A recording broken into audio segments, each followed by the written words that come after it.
I was 54. My name is Marina Lislow. I lived alone on the outskirts of Maple Creek, Ohio, a small town where, in the private sector between the apple and acacia trees, old, peeling paint houses stretched out over quiet yards. My life was as measured as I was, neat, unhurried, predictable. Every morning, I opened the shutters, brewed strong coffee, and watched the wind play with the laundry on the line. It had been nearly 6 years since my husband left for a younger fitness instructor. I wasn't angry, I just became quieter. My life held everything but excitement. That morning, the air was thick, like gauze before a thunderstorm. I had just stepped out of the shower, wrapped in my old pink robe, the very one with the lacy collar I'd once bought on sale in Chicago. It was soft, almost sheer with time. My hair was still damp.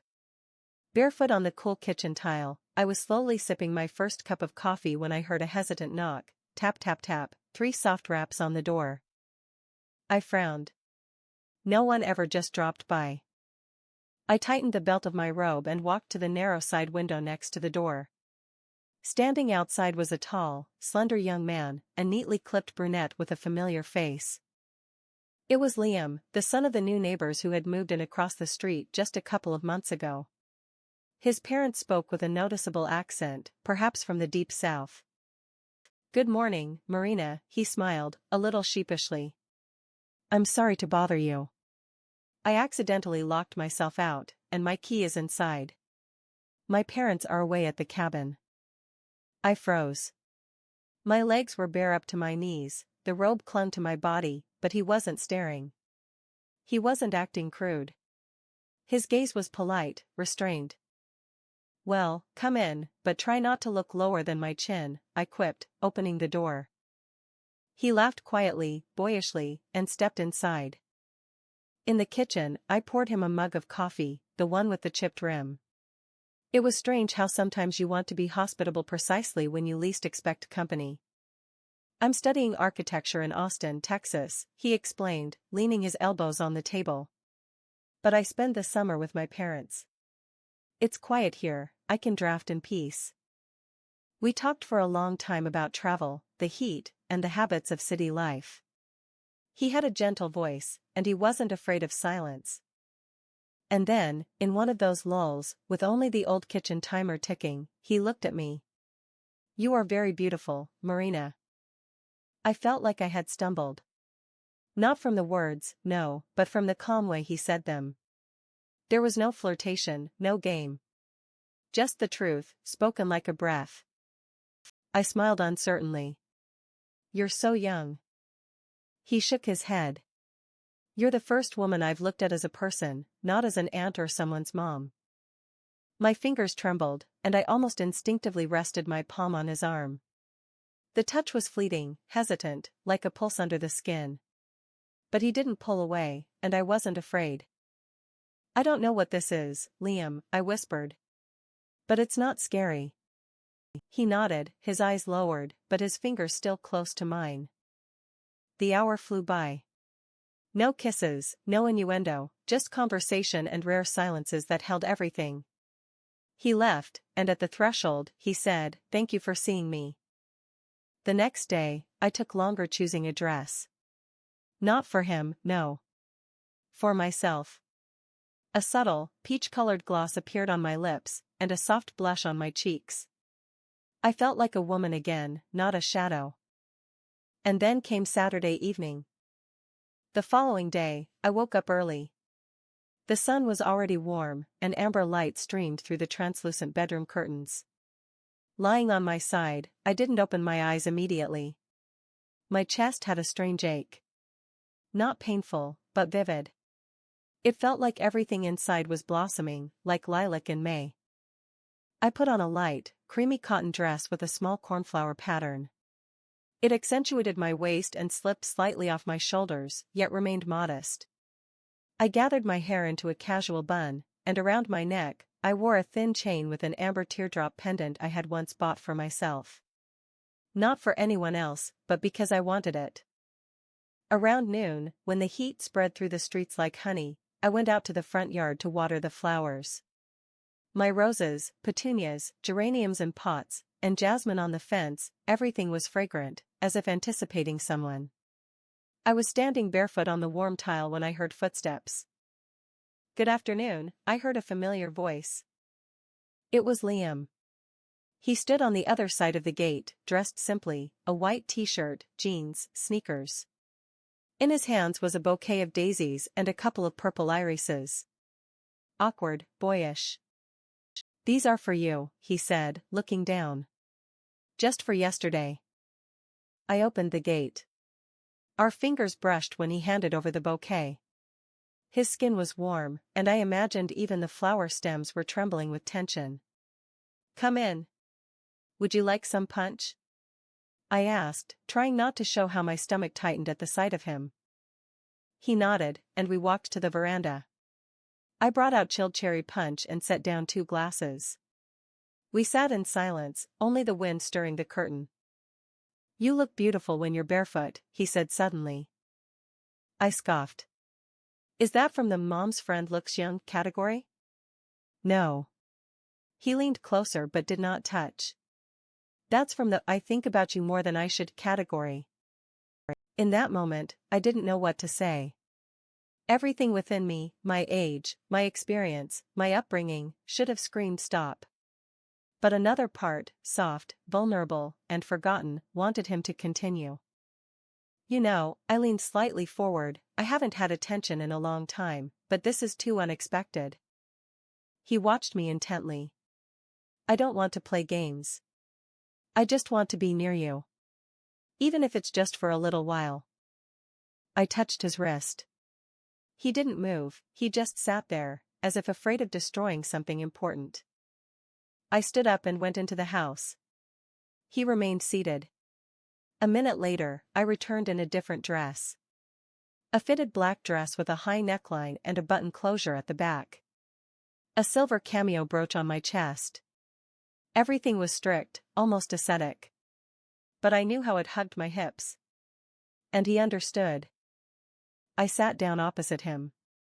"Tell me," I said, "what do you dream of doing in 10 years?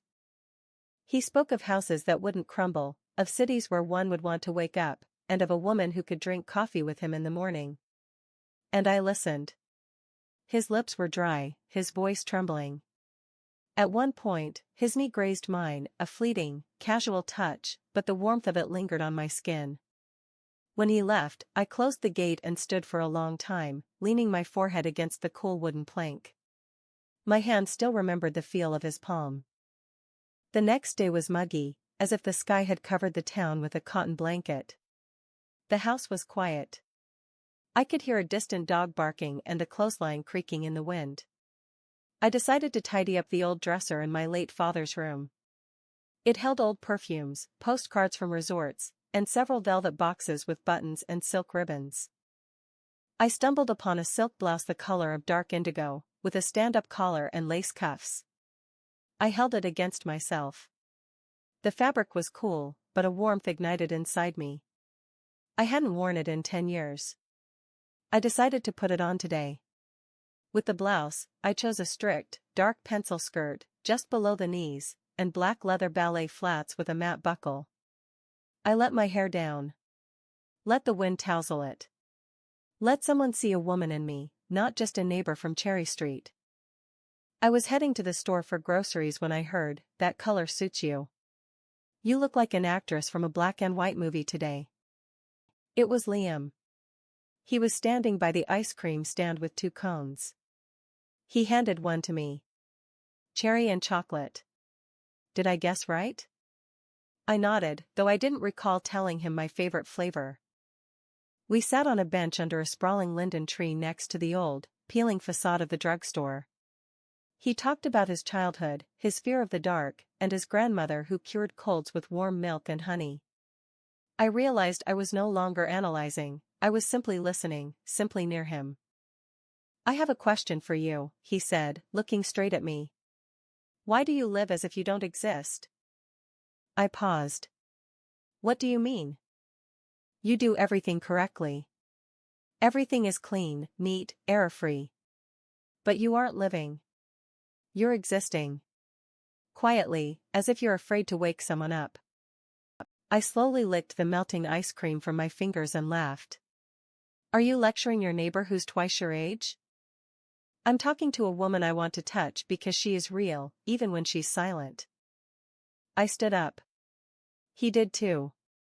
But now there was something tangible between us. Back home, I felt the pulse throbbing in my wrists. I was still wearing the silk blouse he called cinematic. I stood before the mirror. The buttons slowly unfastened one by one. I'm not undressing, I thought. I'm freeing myself.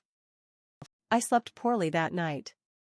The leaves outside the window whispered like women on a bench, as if discussing me. I remembered how he looked, how he spoke, how he almost touched me. And suddenly, I understood, I wasn't cold. Even alone. Linden trees rustled outside, and apricots from the garden sat on the windowsill. I stood before the mirror in a blue button-down dress, slightly fitted, with a boat neckline. Beneath it, the finest flesh-colored stockings, almost invisible, with just a faint seam on the thigh. I put on lipstick, as I did in my youth, using a soft wine shade, slightly outside the contour. Too dressed up for an ordinary day. Maybe, but I didn't care. Then Liam called. His voice was restrained, but something in his tone trembled. I drew a sketch. A house.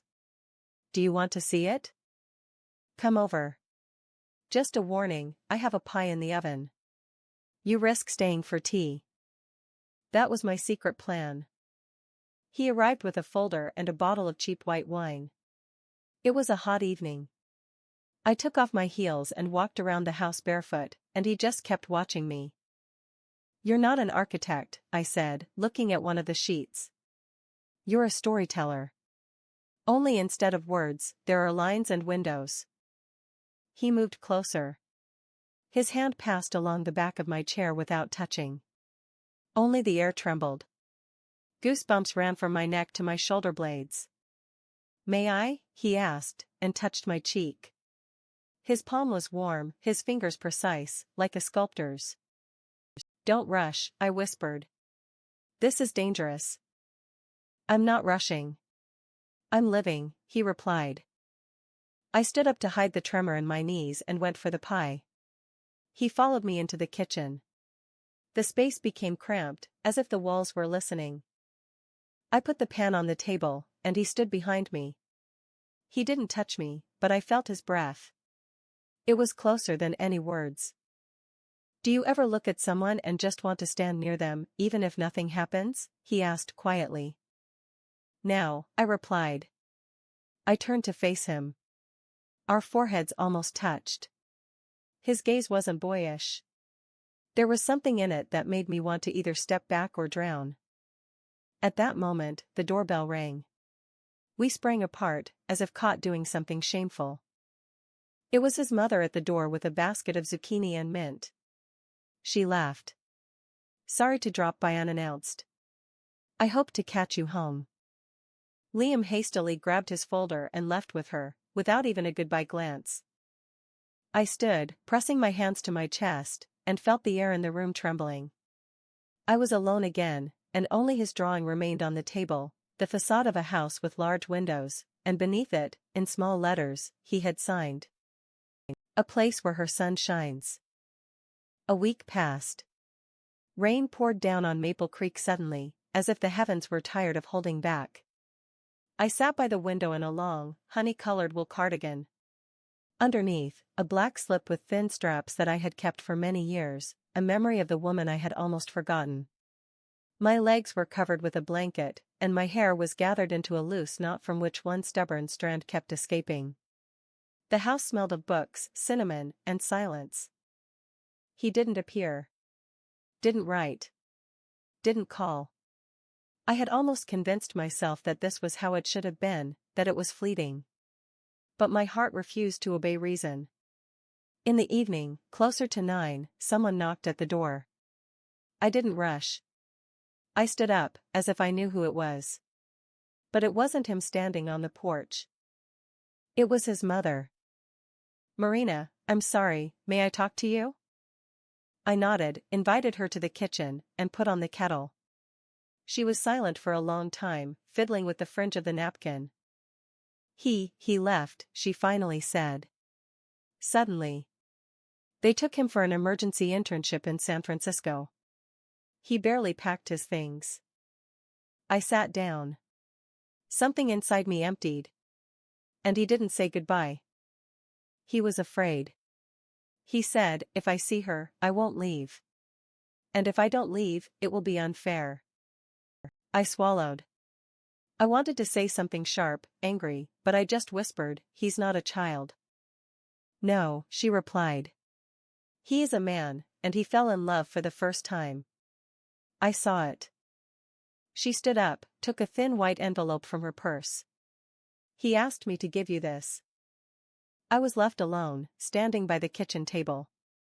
The envelope trembled in my hands. I opened it. Inside, a sketch. A woman's figure in a long shirt, barefoot, standing by a window, and beneath it, a handwritten note. I will come back if you leave the light in this window. Just don't turn me off. I stood and looked out the window. The rain raged outside the glass. I picked up the lamp and switched it on, and I didn't turn it off again. 2 months passed. The light in the window burned. And then, on a warm evening, I heard the 3 knocks on the door again. Slow, recognizable. I walked toward it. My hands were shaking. He stood on the threshold, tanned, tired, with a backpack slung over his shoulders. He didn't say anything. I simply took a step back and left the door open.